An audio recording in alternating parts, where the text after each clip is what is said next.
Alô, amigos!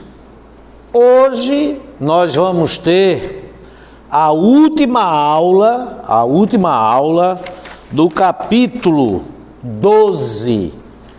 E o assunto dessa aula é uma introdução à matemática financeira. É um cheirinho de matemática financeira.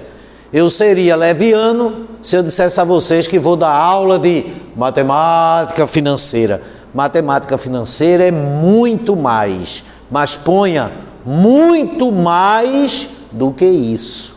Então o que nós vamos ter hoje são noções básicas, elementares, iniciais de matemática financeira. Nós vamos estudar na página 258 do nosso caderno, o assunto juros simples e compostos. Legal? Então vamos para cá. Então qual é mesmo o assunto? Noções elementares de matemática financeira.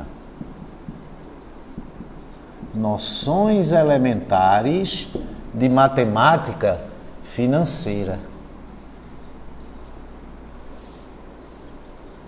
Ou seja, nós vamos estudar juros. Atenção para um detalhe. Essa palavra, com este significado, que eu ainda vou explicar a vocês, ela sempre é escrita no plural. Nunca juro, porque juro, J-U-R-O, aí é uma flexão verbal. É a primeira pessoa do presente do indicativo, tá certo? Do verbo jurar. Eu juro. E o que a gente está utilizando aqui não é o ato de prestar um juramento. É outra coisa. É um conceito financeiro chamado de juros. Sempre. E o que é isso? O que são juros? Vamos entender. Imagine que você tem aqui uma instituição financeira, né? Um banco, uma corretora de valores, tá certo ou não? Quando você se dirige a um banco e a sua finalidade não é pagar boleto, não sei o que, das duas uma. Ou você leva dinheiro para o banco, ou você vai trazer dinheiro do banco. Ou seja, você tem um excedente de dinheiro em casa, não quer que esse dinheiro fique guardado em casa, aí você leva ele até o banco e deposita numa poupança ou numa aplicação, num fundo de investimento. Essa quantia em dinheiro que você leva até o banco, até a instituição financeira, a gente vai representar por C índice 0, C índice O, como queira.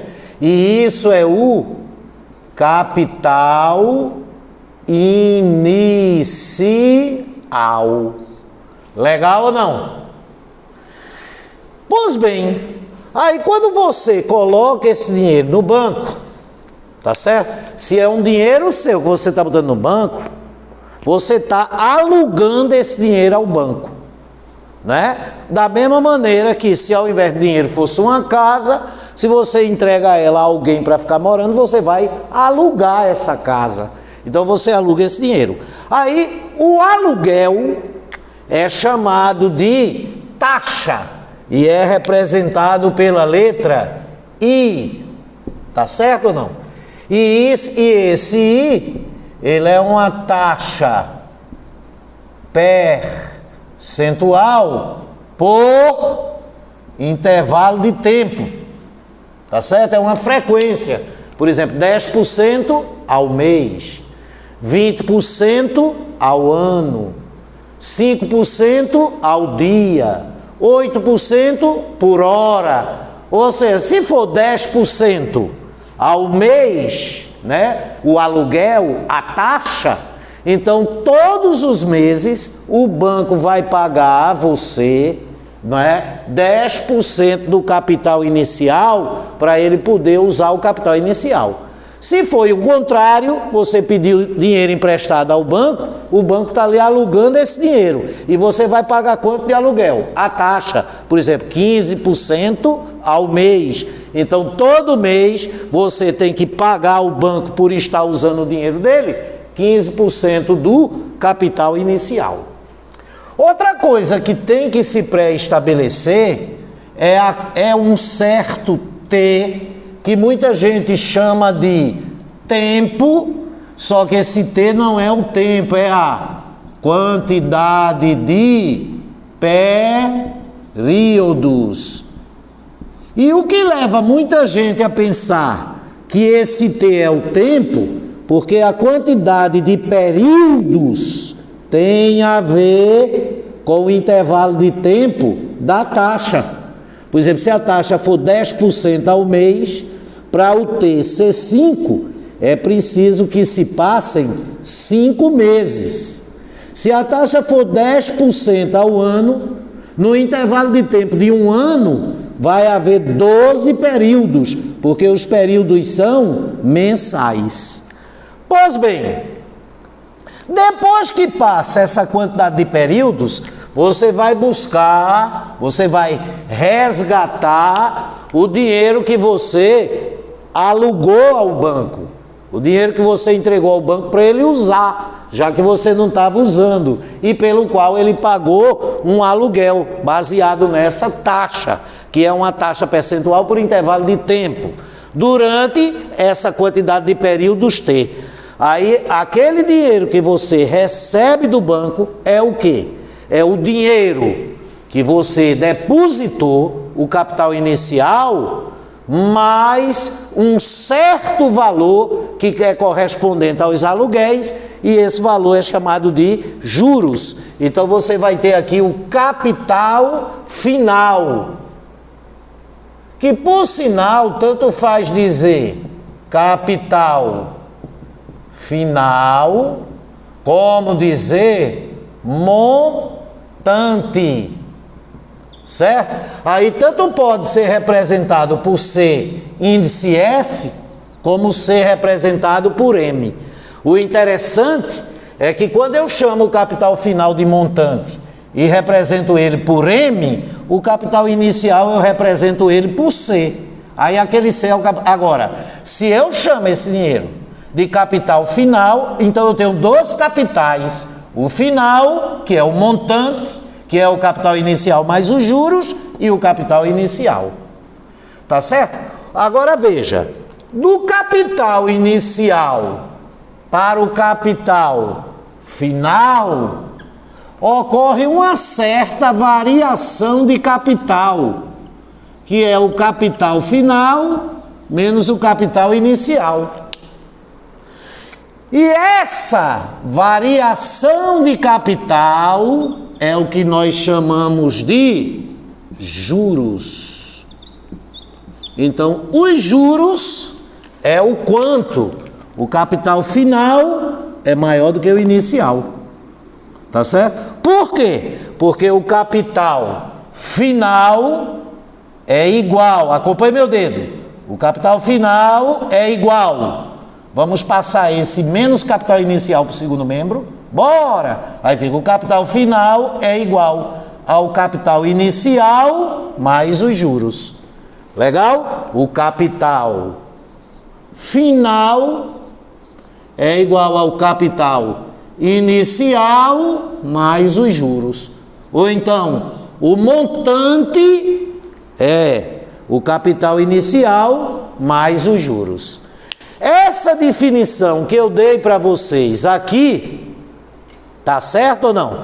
Ela é válida para qualquer que seja o tipo de capitalização, qualquer que seja a modalidade de juros quer ele seja simples ou composto. Ô professor Edinaldo, e qual é a diferença entre juros simples e compostos? Qual é a diferença entre juros simples e compostos? A diferença não está nessa explicação. Essa explicação é a mesma, quer os juros sejam simples, quer os juros sejam compostos. A diferença entre os juros serem simples e os juros serem compostos, eu vou explicar aqui. Vamos colocar aqui, simples. Legal? E vamos colocar aqui, compostos. E vamos ver qual é a diferença.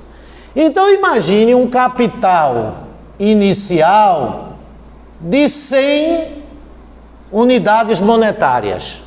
Que poderia ser 100 reais, 100 dólares, 100 libras. Por isso que eu não coloquei aqui, no caso de reais, o R maiúsculo antes do cifrão. Tá certo? Porque quando eu escrevo assim, é reais. Quando eu escrevo assim, é euros, tá? Pouco importando se são euros ou reais. O interessante é que seja dinheiro, unidades monetárias. Então imagina um capital inicial de 100 unidades monetárias que você vai pedir emprestado ao banco ou que você vai emprestar ao banco, tá certo? Aí a taxa, que é o aluguel, é de 10% barra mês. Notou que é uma frequência? 10% por mês. Legal ou não?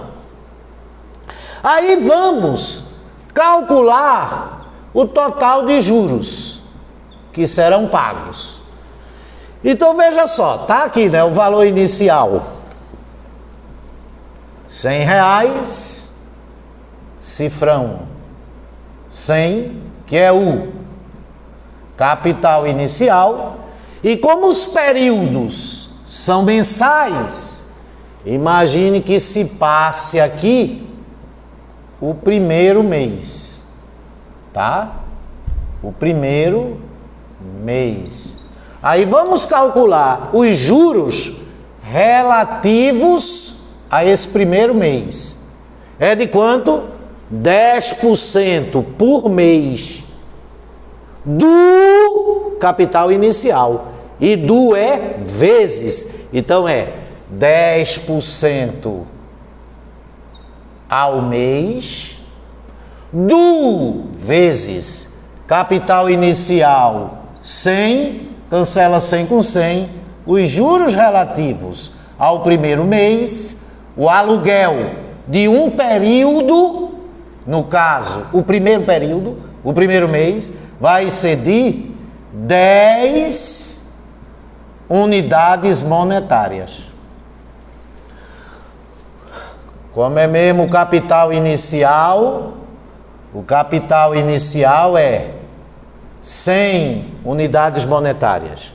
Aí admitamos que se passa o segundo período, o segundo mês, e o aluguel, os juros do segundo mês é 10%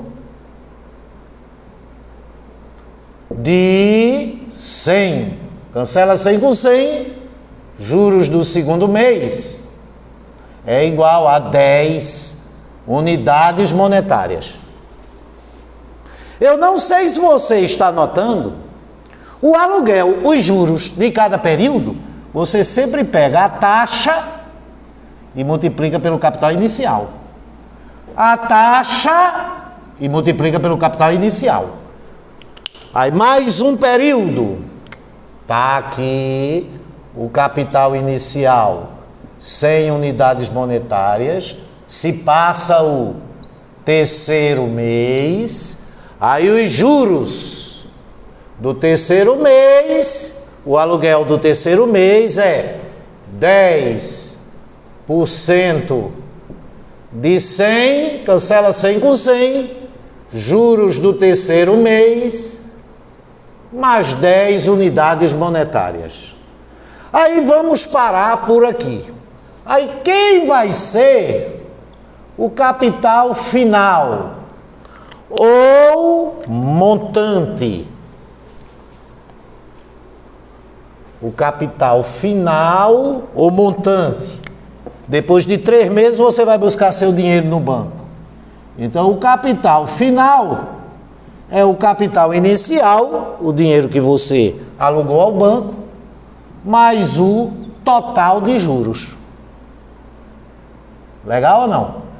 Então, o total de juros é os juros do primeiro mês, 10, mais os do segundo mês, 10, mais os do terceiro mês, 10. Então, o total de juros é R$30. 30 unidades monetárias. Esse é o total de juros. Então, o capital final vai ser capital inicial, 100, mais o total de juros, 30, que é o juro do primeiro período, mais o juro do segundo período, mais o juro do terceiro período. Então, o capital final é de 130 unidades monetárias. E se fosse composto?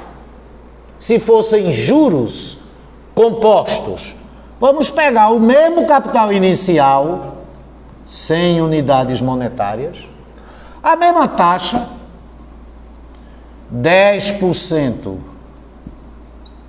por mês, ao mês, e vamos calcular o capital final, né? Que é o capital inicial mais o total de juros. Então, capital inicial, acompanhe com muito amor. Capital inicial, 100 unidades monetárias. Passou o primeiro período, o primeiro mês. Então, os juros desse primeiro mês é 10% de 100. Cancela 100 com 100, juro do primeiro mês, 10 unidades monetárias. Aí, o seu capital inicial agora é de 110. Essa é a diferença entre os juros simples e compostos. É que os juros só são adicionados ao capital inicial quando termina o último período, quando acaba a capitalização, porque capitalizar é o ato de incorporar os juros, adicionar os juros ao capital inicial para ter o capital final ou montante. Aí vai se passar agora o segundo mês. Vamos calcular os juros do segundo mês. Se fosse simples, 10% de 100. Mas como é composto, 10% de 110. Cancela 0 do 10 com 0 do 100, outro 0 do 100 com 0 do 110. Os juros do segundo mês é de 11 unidades monetárias.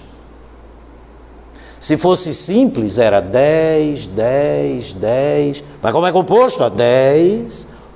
Quando ocorre, por sinal, só um período, não há a menor diferença entre os juros serem simples ou compostos. Aí vamos agora para o terceiro mês, o terceiro período, tá? Né? O terceiro mês, só que o capital inicial agora é 100, mais os juros do primeiro período, 100 mais 10, mais os do segundo período, 100 mais 10 mais 11, 121.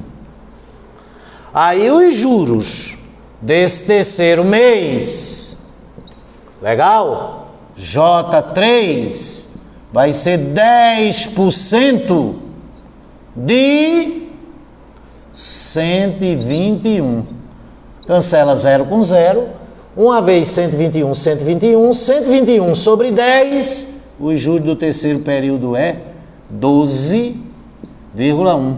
R$12,10.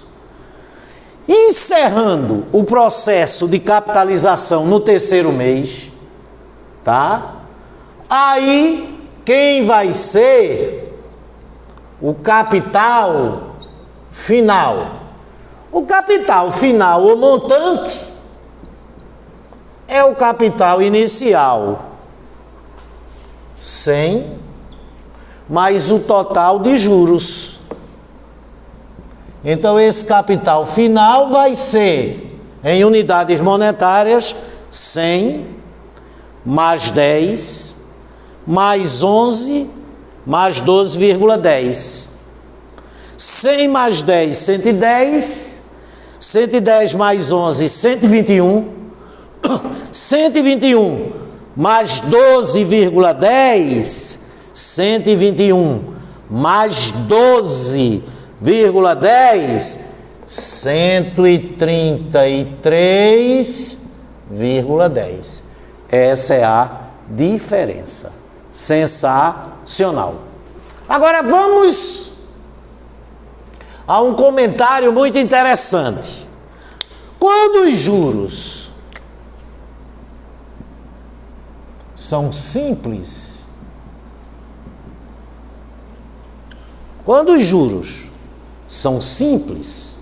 como é que calcula os juros de cada período?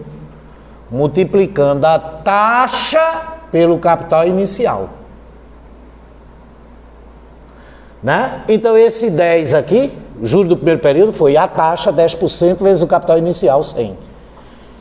Esse juro do segundo período foi a taxa, 10%, multiplicado pelo capital inicial, 100. Então, veja, o total de juros é 10 mais 10 mais 10. Então, quando os juros são simples, o total de juros, 10 mais 10 mais 10, né? 3 vezes 10, é a quantidade de períodos vezes os juros de cada período. E os juros de cada período é a taxa multiplicado pelo capital inicial. Então, quando os juros são simples, o total de juros,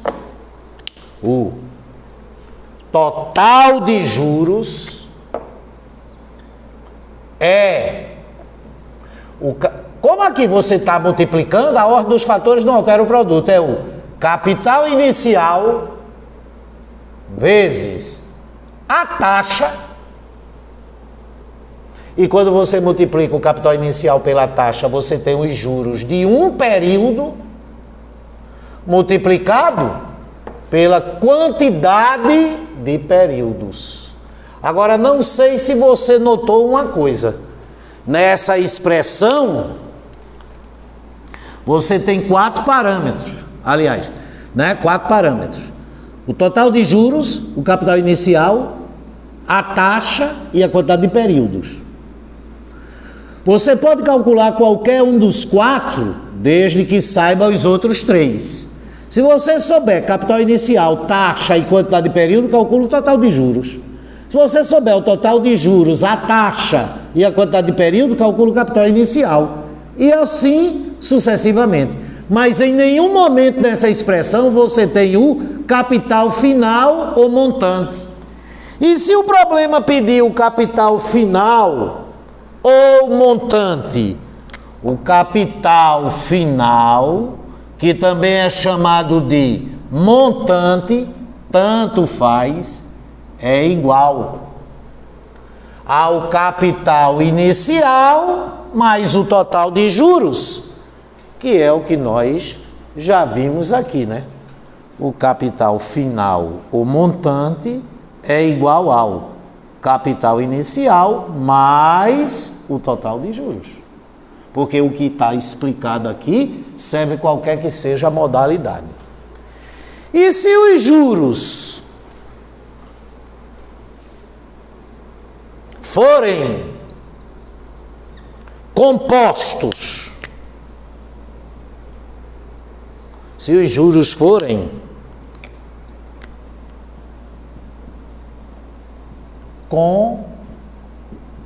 compostos, eu queria que agora você observasse o seguinte: o que é que ocorre daqui para aqui? Aumento de 10%. É por isso que fica 100 no início, e quando termina o primeiro período, o capital inicial já é 110. O que é que ocorre daqui para aqui? Outro aumento de 10%. Por isso que é 110, aumentado 10%, 121. E o que é que ocorre daqui para aqui? Outro aumento de 10%. Com esses três aumentos sucessivos de 10%, você sai do capital inicial, que é 100, e chega no capital final, que é 133,10. Então, o capital final é igual ao capital inicial, com três aumentos sucessivos, aumento, aumento e aumento, a uma taxa constante, 10%, 10%, 10%. Então, o que você tem aqui é uma variação percentual composta, onde a grandeza que varia é o capital, que no início é capital inicial, no fim é o capital final. É por isso que esses juros são chamados de compostos. Sensacional! Então, moral da história, você já aprendeu isso em porcentagem. Qual é a grandeza que varia? O capital. E varia de que maneira? Com aumentos sucessivos a uma taxa constante. Então, o capital final é igual ao capital inicial vezes 1 mais a taxa vezes 1 mais a mesma taxa. Ou seja, você vai ter tantos aumentos quantos forem os períodos. Não sei se você notou, na expressão dos juros compostos, você tem de novo 4 parâmetros: o capital final, o capital inicial, a taxa e a quantidade de períodos. Se tiver o capital inicial, a taxa e a quantidade de período, calcula o capital final. Se tiver o capital final, a taxa e a quantidade de período, calcula o capital inicial. Se tiver o capital final, o capital inicial e a taxa, calcula a quantidade de períodos. Agora, a diferença aqui é que nessa expressão não tem o total de juros. Só que o total de juros,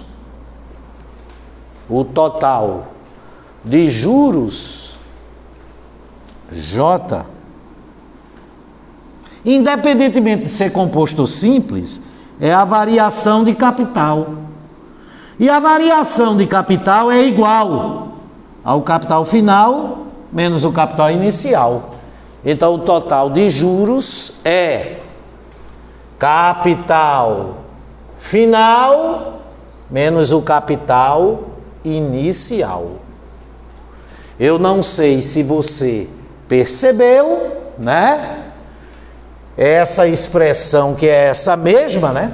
porque o capital final menos o capital inicial é igual ao total de juros, né? E isso é a definição de juros, é a variação de capital, é o quanto o capital final tem a mais do que o capital inicial, e o que você vai ter na realidade são apenas duas fórmulas.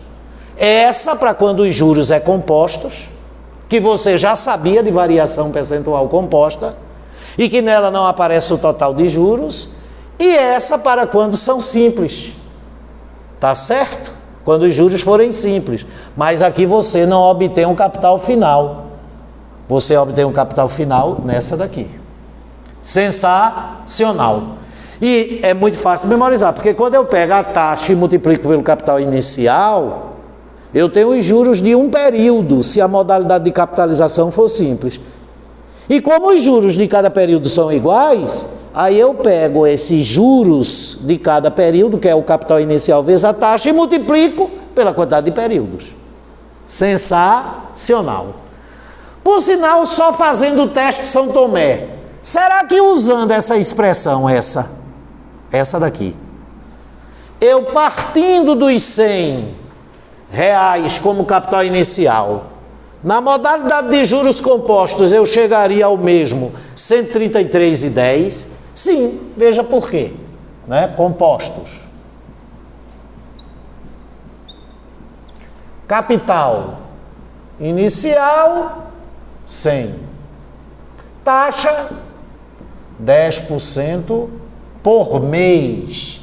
O 10% ao mês. Quantidade de períodos?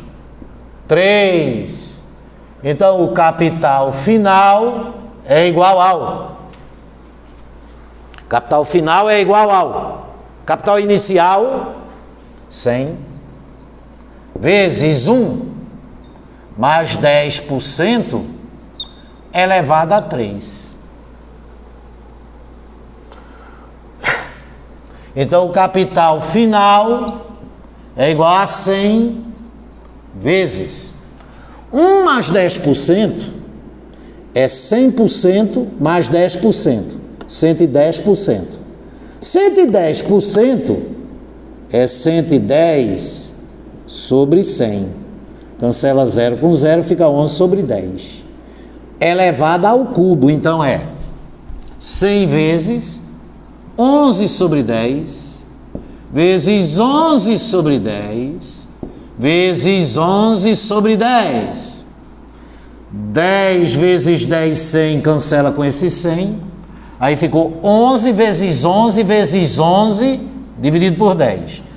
11 vezes 11, 121, vezes 11. 121 vezes 11, muito difícil de multiplicar, né? 1 vezes 1 é 1, 1 vezes 2 é 2, 1 vezes 1 é 1. 1 vezes 1 é 1, 1 vezes 2 é 2, 1 vezes 1 é 1. Então fica 1, 3, 3, 1. Aí, 11 vezes 11, 121. 121 vezes 11, 1331. Dividido por 10, o capital final é 133,10. 133 unidades monetárias e 10 centavos, que era exatamente o que a gente tinha encontrado aqui. E se você quiser o total de juros, é só pegar esse capital final, 133,10, menos o inicial, que é 100, aí o total de juros é de 33,10. Sensacional. Não é uma maravilha? Ok, amiguinhos, vou dar uma apagadinha aqui, né? Agora, eu não sei se vocês notaram o seguinte. Vamos aqui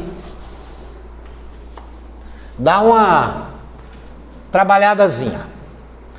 Se o capital final é o capital inicial vezes 1 mais i elevado a t, se eu souber o capital inicial e a taxa, eu vou ter duas variáveis, o final e o tempo. Onde o tempo não, a quantidade de períodos, é a variável livre e o capital final é a variável dependente. Aí fica esse capital final, que depende do tempo, é igual ao capital inicial vezes 1 mais I elevado a t.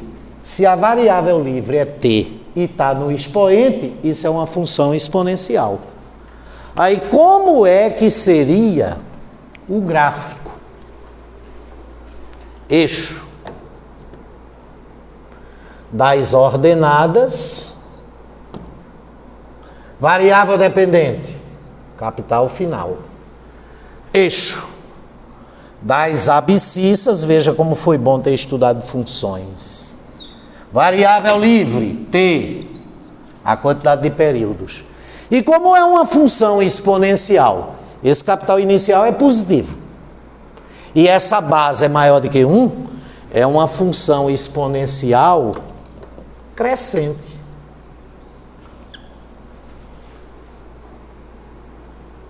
Então, o capital e a quantidade de períodos variam exponencialmente. Sensacional. E esse ponto aqui, essa parte não tem aplicação, porque não existe uma quantidade de períodos negativa. Aqui é quando o t é zero. E se o t for zero, fica o CF de zero, onde chega a flecha perto do zero, é igual ao capital inicial, vezes 1 mais I elevado a zero. 1 mais I elevado a zero é 1, capital inicial vezes 1, capital inicial. Maravilhoso, né? Agora, isso se for composto. Juros compostos. Nos juros compostos, o capital ou montante, o capital final ou montante, varia exponencialmente com a quantidade de períodos. Se é exponencial, aí está aqui. Primeiro período, um período. Aí aqui é o capital final de 1. Segundo período. Aí aqui vai estar o capital final de 2. A aula da semana passada é uma progressão geométrica. Então, quando os juros são compostos, o capital varia exponencialmente com a quantidade de período. O capital cresce em progressão geométrica. E se for juros simples? Aí eu vou pegar uma expressão que tem um capital final e a quantidade de períodos, né? E colocando as duas como variáveis, nos simples. Então aqui está, né? O capital final, que eu quero que dependa de t, é igual a capital inicial mais o total de juros, que é o capital inicial vezes I vezes t. Dando uma arrumadinha, o capital final, dependendo de t, é igual a capital inicial vezes taxa vezes t mais C0. Aí veja, se só varia o capital final e o t, isso aqui é um parâmetro, isso aqui é outro parâmetro, aí você tem a variável dependente é igual a um parâmetro vezes a variável livre mais outro parâmetro. É uma função polinomial do primeiro grau. É como se esse C de f fosse f e esse t fosse x. F de x é igual a ax mais b. É uma função polinomial do primeiro grau. Com coeficiente linear C0, então é onde a reta intercepta o eixo das abscissas. Então o gráfico vai ficar assim, ó. Cadê o meu lapisinho vermelho? Tá aqui. Assim, ó. Olha que beleza.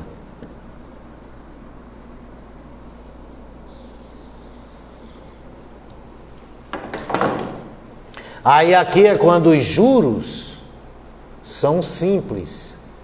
Quando os juros são simples, o capital e a quantidade de período varia linearmente, porque é uma função polinomial do primeiro grau.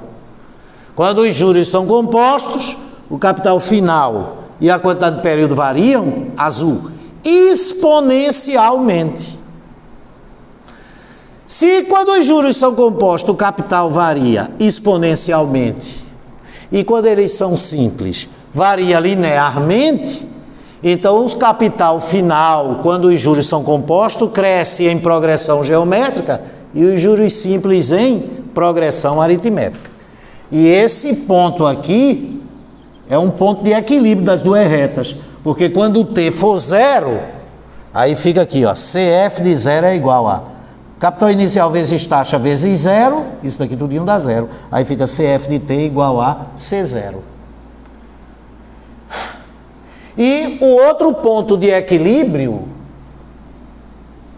é quando a quantidade de períodos é 1. Então você tem dois pontos de equilíbrio nessas duas funções, que, como é de matemática financeira, são chamados também de over break. Lembra que eu expliquei isso? Point é o ponto onde uma função quebra a que está em cima, passa para baixo, e a que está para baixo passa para cima. E vamos ver se quando o t é 1, você vai ter o ponto de equilíbrio nas duas, vai ter o mesmo valor nas duas, vai. Porque se o t for 1, fica o capital final em função de t é o capital inicial mais capital inicial vezes a taxa. E nos simples, se o t for 1, CF de 1 é igual a capital inicial vezes a taxa mais o capital inicial. Sensacional. Então, entre 0 e 1, a reta está acima da curva exponencial. Os juros compostos são maiores do que os juros... Aliás, os juros simples são maiores do que os juros compostos. E se for mais de um período, os juros compostos, a exponencial azul, é maior do que os juros simples. E se for só um período, juros compostos é igual a juros simples. Sensacional! E com isso, vimos toda a teoria. Um beijo.